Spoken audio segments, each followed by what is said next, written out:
তো hello guys, দেখেন আমার মাছ ভাজাটা কিন্তু একদম হয়ে গেছে। এখন আমি এগুলা উঠিয়ে নেব। উঠিয়ে একটা যে বাটিতে আমি হলুদ হলুদ মেখেছিলাম সেই বাটিতে আমি রেখে দিয়েছি। এখন চুলাটা অফ করে দিয়েছি, আর যেগুলো ছিল সবগুলাই উঠিয়ে ফেলতেছি। এগুলা মাছের পটকা ছিল, এটাও আমি উঠিয়ে নিলাম। সব কিছু আমি উঠিয়ে নিয়ে এখন এখানে আমি পেঁয়াজ কুচি দিয়ে দেবো। দিয়ে দিচ্ছি পেঁয়াজ কুচি। এখানে আমি এখন মশলা কষিয়ে নেব। চুলাটা হালকা করে আগুন দিয়ে দেবো। পেঁয়াজ কুচিগুলো দিয়ে দিলাম। দিয়ে এখন প্রথমে এখানে আমি নুন দিয়ে দেব।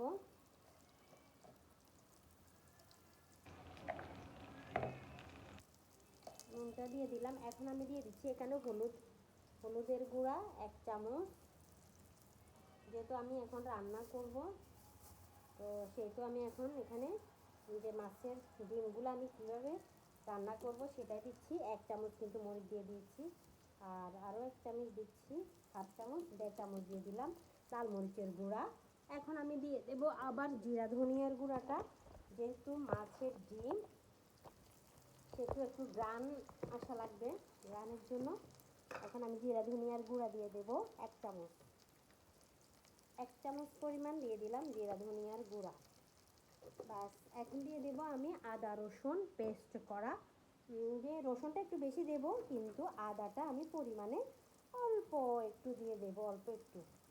তো রসুনটা আমি একটু বেশি দেব, কারণ রসুন মাংসের সাথে, রসুনটা যে সবজির সাথে যে কোনো কিছুর সাথে আপনি যদি রসুনটা একটু বেশি দেন তাহলে খেতে খুবই ভালো লাগে। আমার কাছে ভালো লাগে, তো কার কাছে কেমন লাগে আমি জানি না। তো এই যে দেখেন আমি এখন এখানে কিন্তু আমি অল্প পরিমাণে একটু পানি দিয়ে দেব।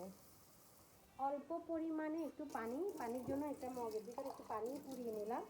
নিয়ে অল্প পরিমাণে এই যে একটু 1/2 কাপের মতন পানিটা আমি দিয়ে দিলাম। পানিটা অ্যাড করে দিলাম।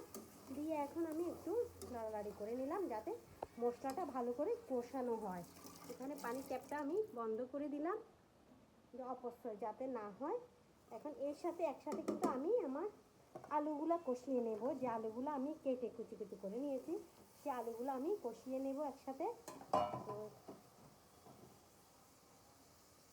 এখন এখানে আমি আলুগুলো কষিয়ে নিতেছি। দেখেন সবগুলো আলু কিন্তু আমি দিয়ে দিয়েছি। পুরো প্রসেসিংটাই আমি আপনাদের সাথে শেয়ার করতেছি, যে আলুগুলা কষানো।